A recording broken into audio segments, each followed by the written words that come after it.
CNN, BBC, France, 24. I'm watching you all. I'm recording every lie.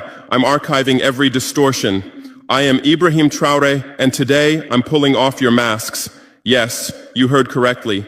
I, whom you call a young military junta leader, whom you brand as a dangerous radical, whom you serve up as an anti-Western dictator, am now telling you the truth. And this time you cannot turn off your microphones. This time you cannot turn away your cameras. This time your editors cannot cut this speech, because the world you monopolize no longer exists. Because millions will hear these words now, without passing through your filters, without being subjected to your distortions, without being muddied by your lies.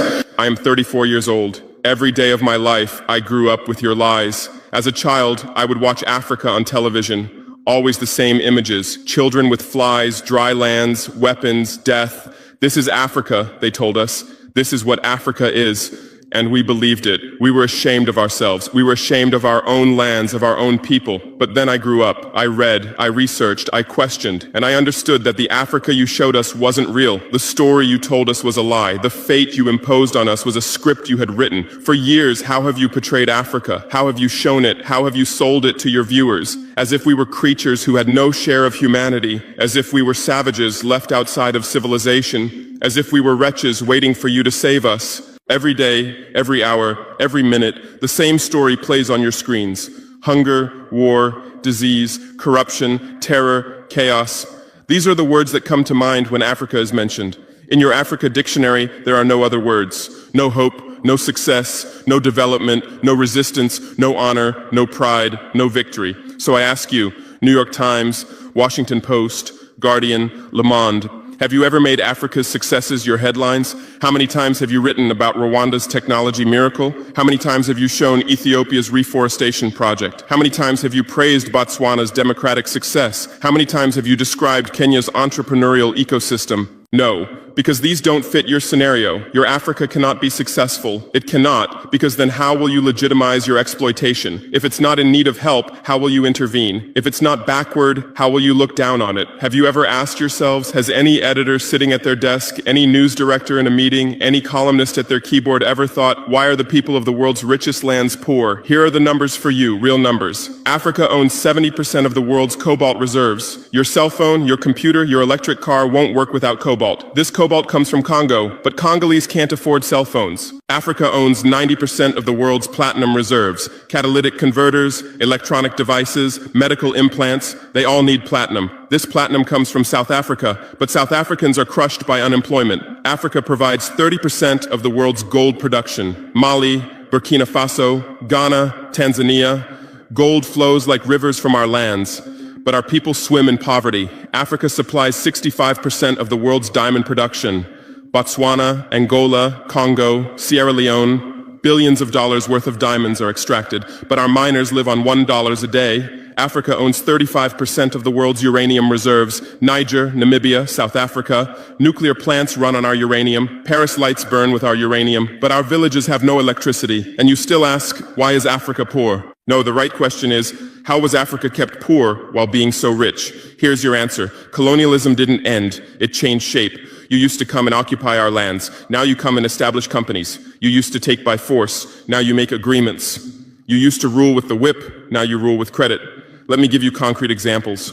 With numbers, names, dates, but you'll never write about these.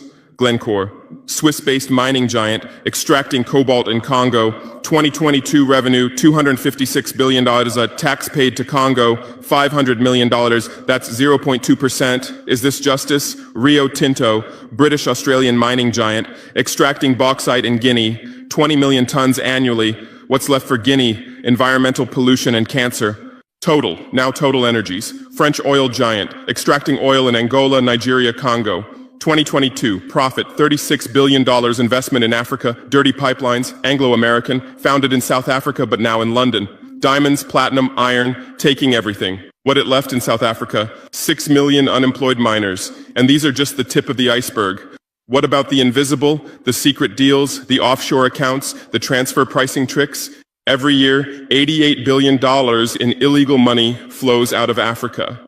Who writes about this? Every year, $45 billion in aid comes to Africa. Everyone writes about this, but no one says Africa is not the continent receiving aid, it's the continent giving aid.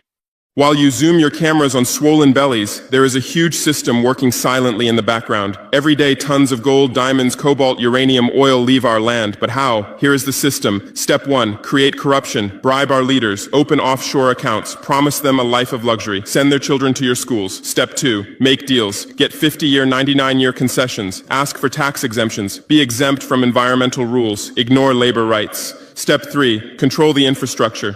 Take over ports, airports, railways, but only from the mine to the harbor. Don't build roads to the villages. Don't bring electricity to schools. Step 4, provide security. Set up private security companies. Arm them. Declare protesting. Step 5, silence the media. Buy local journalists. Suppress opposing voices. Serve internal unrest news to international media. And this is how the system works. It's been working like this for 100 years, and you don't see this system. You don't want to see it, because you're part of the system too. Who are the biggest advertisers of New York Times, CNN, BBC, oil companies, mining companies, arms companies, pharmaceutical cartels, the companies that exploit Africa? You live on their money, you defend their interests, and what I'm about to tell you might cost me my life, but it's no longer time to be silent. France's system in Africa is the CFA franc. 14 African countries still use French colonial currency. 50% of these countries' central bank reserves sit in the French treasury. France applies negative interest to this money, so we pay France to use our own money. Through this system, France transfers $500 billion worth of resources from Africa every year. Does anyone write about this? No. But when France gives Africa 10 billion euros in aid, it makes headlines. Britain's system is more sophisticated. London is the world's money laundering center. City of London, offshore paradise. Every penny stolen from Africa passes through London. Jersey, Guernsey, Cayman Islands, Virgin Islands, all under British control. Africa's wealth hides there. America's system is AFRICOM. Africa Command, 46 military bases on the continent. Official purpose, security. Real purpose, resource control. Drones in our airspace every day, listening devices everywhere. They say fighting terrorism, but it's not terrorists. It's people's leaders who are targeted. China is the new player, says win-win, builds infrastructure, gives credit, but in exchange for what? 99-year port concessions, mining rights, agricultural lands, debt-trap diplomacy, ask Sri Lanka, ask Zambia, and you write about none of this. Why? Because you're not free press. You're corporate press. Your bosses are billionaires. Jeff Bezos bought Washington Post. Why? For love of journalism? Rupert Murdoch's media empire, Fox News, Wall Street Journal, The Sun, The Times, all from the same hand, all giving the same message. West is good, others are bad. Carlos Slim is the largest shareholder of New York Times, Mexican billionaire. Where's his wealth from? Monopolized telecommunications, got rich off Latin America's back, now controls America's most respected newspaper. And you claim to do independent journalism? Who are your editors? Which schools did they graduate from? Harvard, Yale, Oxford, Cambridge? Always the same elite schools, always the same worldview, always the same prejudices. How are your reporters selected? How many languages does your Africa correspondent speak? French, English, that's all. Swahili, Hausa, Yoruba, Amharic, they don't know. They can't talk to the people. Your sources are always the same. Western diplomats, NGOs, experts, and then you come and lecture us. They killed Patrice Lumumba, January 12th, 1961. CIA agent Larry Devlin confessed. Belgian mercenaries executed. They dissolved his body in acid, took his teeth as souvenirs. In 2022, that tooth was returned from Belgium to his family after 61 years. And what did you say then? Chaos in Congo. You didn't ask about the killers. You didn't investigate CIA documents. You didn't write about Belgium's crime. They killed Thomasa Sankare, October 15th, 1987. My hero, Africa's hope. Vaccinated 2.5 million children against measles and meningitis, planted 10 million trees, raised literacy rate from 13% to 73%, gave equal rights to women, banned FGM, ended corruption, sold Mercedes cars, used Renault 5, rejected IMF and World Bank. And most importantly, he said, we will not pay Africa's debts. We didn't make those debts. The puppets before us made them on behalf of colonizers. That's when he had to be killed, and they killed him. Who killed him? His best friend, Blaise Compaoré. With whose support? France. Want proof? Look at the Focard archives. Jacques Focard, France's Africa Affairs advisor. Everything is written there. And what did you say? Military coup in Burkine Faso. You didn't write about Sankare's dreams. You didn't tell about his projects. You didn't show his successes. You just said, another dictator died, Muammar Gaddafi. Yes, he was a dictator. Yes, he was ruthless. But what had he done in Libya? Per capita income $12,000, Africa's highest, literacy rate from 25% to 87%, life expectancy from 51 to 74, free healthcare, free education, $50,000 for newlyweds, interest-free loans for homebuyers, $5,000 for new births, gasoline 14 cents per liter, great man-made river, irrigation project to green the desert, and Gaddafi's real crime, dream of United States of Africa, African Central Bank project, African Investment Bank, African Monetary Fund, and most dangerous, gold dinar, refusing to sell oil for dollars. October 20th, 2011, lynched in Sirte, Hillary Clinton laughed. We came, we saw, he died.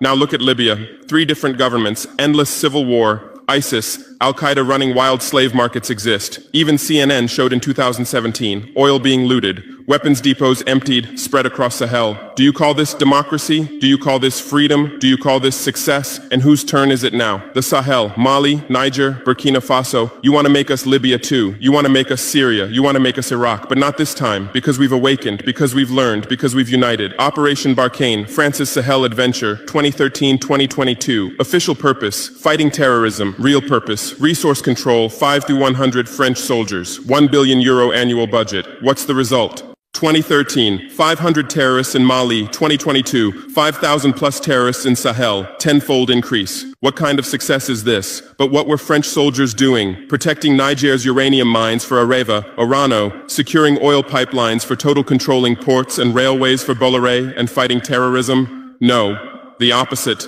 Terrorists couldn't come within 50 kilometers of French soldiers, but they could easily burn our villages. Why?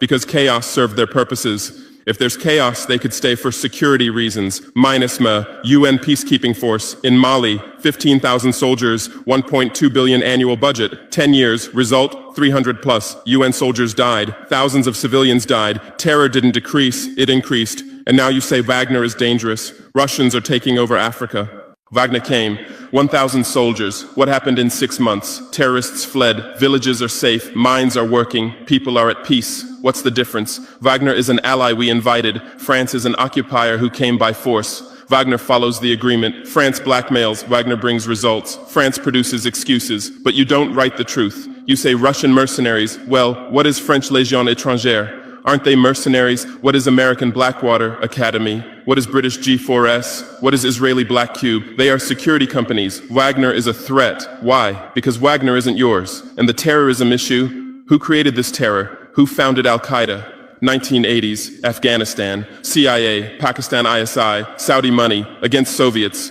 Bin Laden was CIA's man. You called them freedom fighters. Who supported Taliban? Again, you. Heroic mujahideen against Soviet occupation. You gave weapons, gave money, gave training, then you lost control. How was ISIS born? 2003, Iraq invasion. You toppled Saddam. You disbanded the army. You banned Ba'ath Party. You tortured in Abu Ghraib, and those people became ISIS. Then Syria. You said Assad must go. You said moderate rebels. You gave weapons. Those weapons went to ISIS, went to al-Nusra. You destroyed Libya. Who looted Gaddafi's weapon depots? Where did those weapons go? To Mali, to Niger, to Burkina Faso, to Nigeria, to Chad? Who strengthened Boko Haram? In 2009, Nigerian police killed their leader Mohammed Yusuf. Extrajudicial execution. What did you say? Nothing. Where were your human rights organizations? Silent. Then revenge started. Boko Haram radicalized. But where did they find weapons? From Libya that you destroyed. And now you come to lecture us about fighting terrorism. You're helping us clean up the monsters you created? No, we've seen the game now. Terror is your Trojan horse. You come with the excuse of terror, you stay, you exploit. But it's over now. We'll provide our own security, we'll fight with our own methods, and we'll win. Because we are the children of this land. We know this land, we know these people. We can distinguish terrorist from villager. We don't fight from drones, from satellites, from 10,000 kilometers away like you. And we're winning. In Mali, in Niger, in Burkina Faso, terror is ending. Villages are safe. People are hopeful. Because now our own army, our own police are fighting, not for foreigners, but for the people. But you can't digest this. You say democratic backsliding. You say human rights violations. Which democracy? Which human rights? How many people are detained without trial in Guantanamo? What happened in Abu Ghraib? Who did you kill in Bagram? Who did you torture in CIA's black sites? Why is Julian Assange in prison for exposing your war crimes? Why did Chelsea Manning spend years in prison for leaking the truth? Why is Edward Snowden a fugitive for revealing you spy on everyone? And you lecture us about human rights. How many civilians died in your drone strikes? You say collateral damage and move on. How many weddings did you strike in Pakistan, Yemen, Somalia? How many schools did you bomb? How many hospitals did you burn? And you teach us the laws of war? Look, I come from war. I know the front. I've seen death. I've carried wounded soldiers. I've consoled mothers of martyrs. And I tell you, a real soldier protects his people. A real soldier doesn't harm civilians. A real soldier fights with honor. Your mercenaries, your drone pilots, your special forces, they're not soldiers, they're killers. They kill people by pressing buttons from 10,000 kilometers away, then go home and play with their children. We don't fight like that. We look our enemy in the face. We protect civilians. We fight with our honor. We die with our honor. And we'll win. Because the righteous win. Because those who fight with their people win. Because those who fight for their land win. Let's return to your media. I know how you work. I have friends who work within the system. There are journalists with conscience, but they stay silent. Why? Because the system silences them. Those who write the truth get fired. Investigative journalists are laid off due to budget cuts. Dissenting columnists are shown the door because reader interest has declined. And what replaces them? Experts from think tanks, NGOs, universities, all saying the same thing, all defending the same thesis. West is good, Africa is bad. So who are these experts? Where do they get their funding? National Endowment for Democracy, NED, American democracy exporter, CIA's legal arm, has fingers everywhere, funds opposition, directs media, creates civil society. Open Society Foundations, George Soros's organization, says open society, but open for whom? Open to what? Open to exploitation, open to intervention, open to manipulation. Ford Foundation, Rockefeller Foundation, Bill and Melinda Gates Foundation, all in Africa, doing aid. But what do they get in return? Control, data, influence. And your media is their trumpet. You headline, Gates is saving Africa. But you don't say, how many African children were paralyzed by Gates's vaccine trials? How many farmers committed suicide because of Monsanto seeds? You're masters at storytelling, but always the same story. White savior. Remember Live Aid? 1985. We Are the World, charity concert for Africa, millions raised. What came to Africa? Corruption increased, dependency increased, but it was a great story for you. Bob Geldof became a hero. Musicians looked conscientious. Viewers felt good about themselves. Africa remained hungry. Remember Kony 2012? Viral video. Stop Joseph Kony. 100 million views. Result? Kony is still free, but the video maker got rich. Invisible Children organization collected millions. What came to Uganda? American soldiers. And you present these as success stories. Angelina Jolie, Madonna, Bono, all Africa volunteers. They come, take photos, adopt children, leave. And you say, interest in Africa increased. What interest? Whose interest? Interest for what? Madonna adopted from Malawi. You made headlines. But 100 children die from malaria every day in Malawi. You didn't write that, because that news doesn't sell. Bono became Africa's spokesperson, raised billions with U2 concerts, but moved his company to Netherlands to avoid taxes. Money stolen from Africa also passes through Netherlands. Did you write about this? George Clooney campaigned for Darfur, said save Darfur. Result? Sudan split. Oil remained in South Sudan. South Sudan is now in civil war. Who's getting the oil? Take a guess. And you always present these as humanitarian aid. But these are imperialism's soft face. These are exploitation's PR. Let me give you real numbers. Every year, 134 billion in aid and investment comes to Africa. Every year, 192 billion in resources leave Africa. Net loss, $58 billion every year. But you only write about the incoming $134 billion. You don't write about the outgoing $192 billion. Why? Because then people will ask, why does Africa need aid? Illicit financial flows, 88.6 billion year multinational corporations profit transfers, 48.2 billion year debt interest, 17 billion year brain drain cost, 13.8 billion year climate change cost, 10.6 billion year illegal logging, 17 billion year illegal fishing, 1.3 billion year total, $192+ billion every year. This much resource leaves Africa every year. But what are your headlines? EU announces 20 billion euro aid package for Africa. China gives Africa $60 billion in credit. America grants Africa $8 billion. People read these and think how generous they are, how charitable, how ungrateful Africa is. But the truth is the opposite. Africa is financing your standard of living. Africa is subsidizing your prosperity. Africa is making your technology possible. The cobalt in your iPhone from Congo, the lithium in your Tesla from Zimbabwe, the tantalum in your computer from Rwanda, your jewelry from Botswana, your chocolate from Ivory Coast, your coffee from Ethiopia, your oil from Nigeria, your uranium from Niger. And what do we get in return? Debt, poverty, humiliation, but enough. This game will end now because we've awakened. Our youth are sharing the truth on social media. Bar France out hashtag used 100 million times.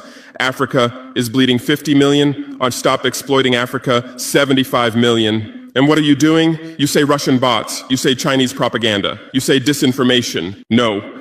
These are real voices of real Africans. This is real anger. This is real awakening.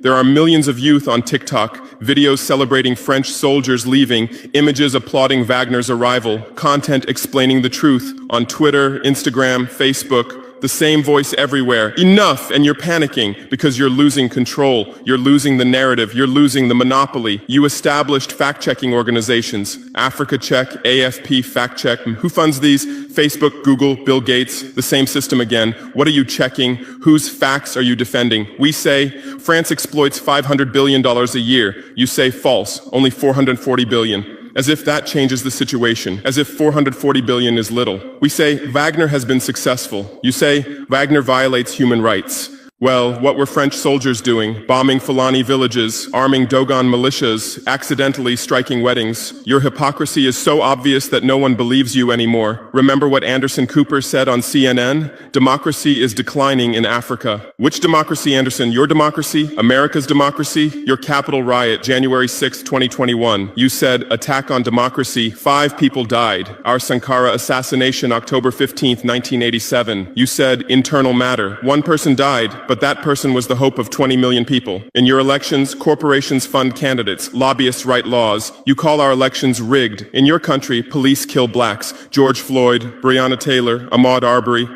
You lecture us about police violence. On BBC, Kasia Madera presents Africa News. Polish origin. How many years has she lived in Africa? How many African languages does she speak? But every day she speaks as an Africa expert. Africa is like this. Africa is like that. On France 24, cameramen, editors, producers, most are French. Even Africa correspondents are mostly French, and they do objective journalism. Even Al Jazeera, Qatar funds it. What business does Qatar have in Sahel? But every day they report Sahel crisis. Whose crisis are they telling? Deutsche Welle, Voice of America, RFI, all state media, all propaganda tools.